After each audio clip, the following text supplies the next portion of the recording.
Goodbye YouTube, how you guys doing today? Now, before I get into talking about the team preview, apparently some of you didn't get the concept of my live PO. I was just having fun. I wasn't actually trying. I don't know, when I do PO live, I'd just rather have fun instead of go try hard or anything.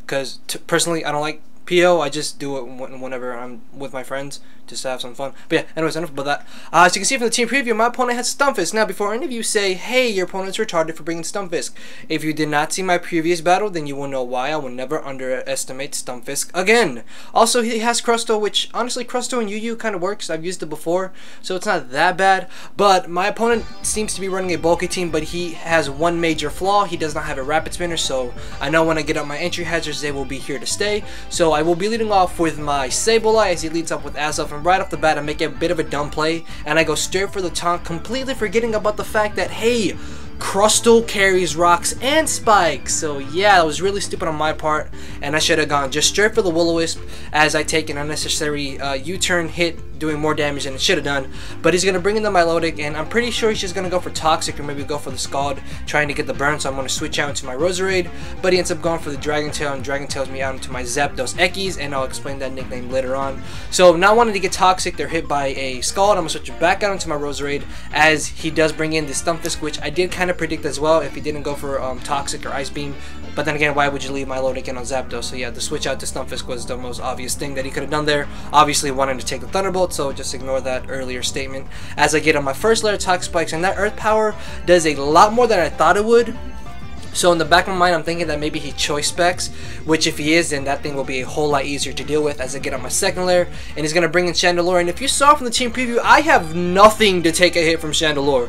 So he's going to make a very, very good prediction, predicting me to bring in my Blastoise, obviously predicting the Fire Blast. He's going to go for the Energy Ball, but because I have Blastoise specifically for Chandelure, I'm actually specially defensive. I take that Energy Ball like a fucking monster, and I'm not going to over predict, even though the switch out to my Milotic is very obvious. I'm still just going to stay in, and I'm gonna go straight for the Scald.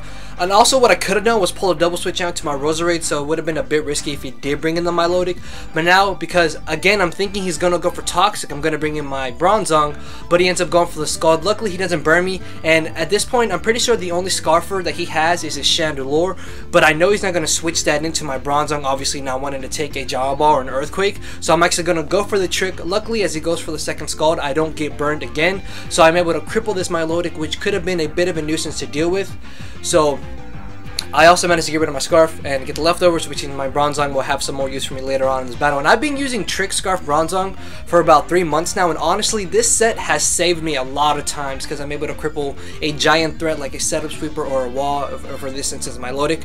But I don't know if he Dragon Tailed me out or if I double switch back out to my Blastoise, but Blastoise is in here, and now it's Stunfisk. So obviously, because I don't want to take a Thunderbolt, I'm going to switch out into my Bronzong, and here's where he confirms that he is choice spec. Sorry, I like drew a blank there trying to choose what word I should say. And he does go for Thunderbolt, and holy fuck, that did way too much. And the reason why I went for Toxic was because I thought he would switch out to Cresselia, knowing that he could take any hit from me and possibly set up if he was a Combine variant.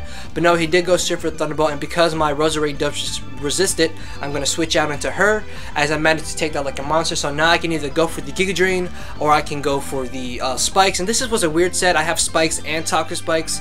Then I have Rest and Giga Drain. I'm still messing around with the set. I might take off Toxic Spikes because having Sludge Bomb sometimes would really help me out, but not that big of a deal.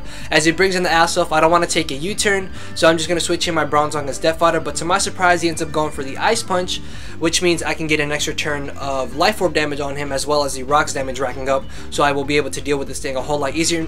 Anytime I ever have a UU battle, Azelf is always a fucking problem. I don't know why. Azelf, I fucking hate it. So he brings in the Crusto, and I was actually debating if I should switch in Blastoise because I don't know if I'm faster or not, but then I thought about it. I'm like, well, Crustal is slow as balls because I use it all the time.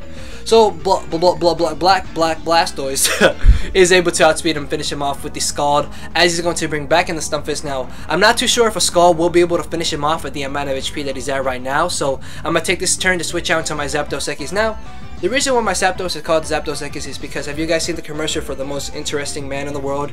He has like the Dos Equis beer, so Zapdos, Dos Equis beer, Zapdos Ekis. I don't know, I thought it was clever. But hey, that's just me. I don't know what you guys think about it. I thought it was clever. Anyways, I'm just gonna roost up. Eventually, I actually thought that this turn he would die out from the Toxic, so instead of going for another Roost, I just went for the Heat Wave.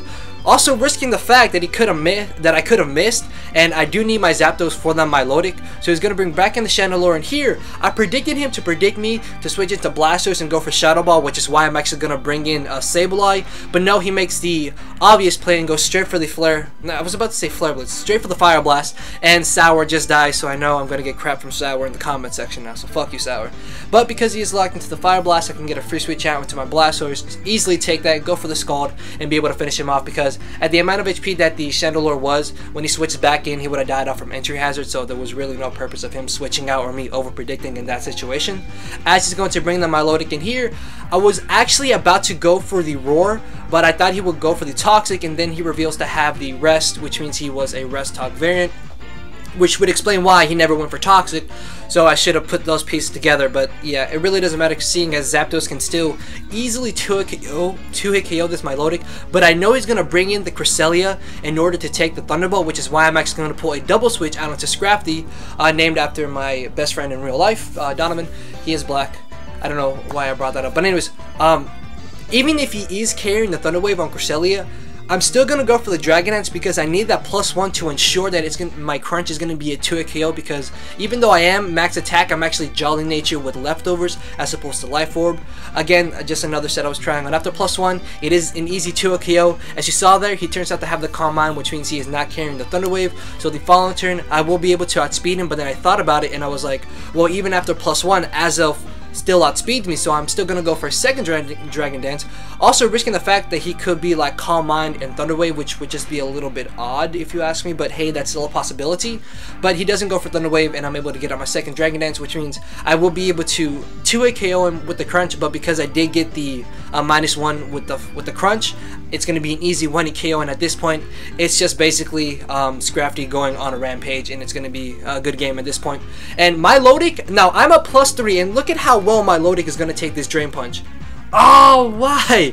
And here, I was actually really scared about the fact that he could get Dragon Tail, but then again, even if he Dragon Tail me out, my Zapdos and my Scrafty can still deal with the Azelf as long as Azelf doesn't have like a fighting move or he doesn't crit me whatsoever.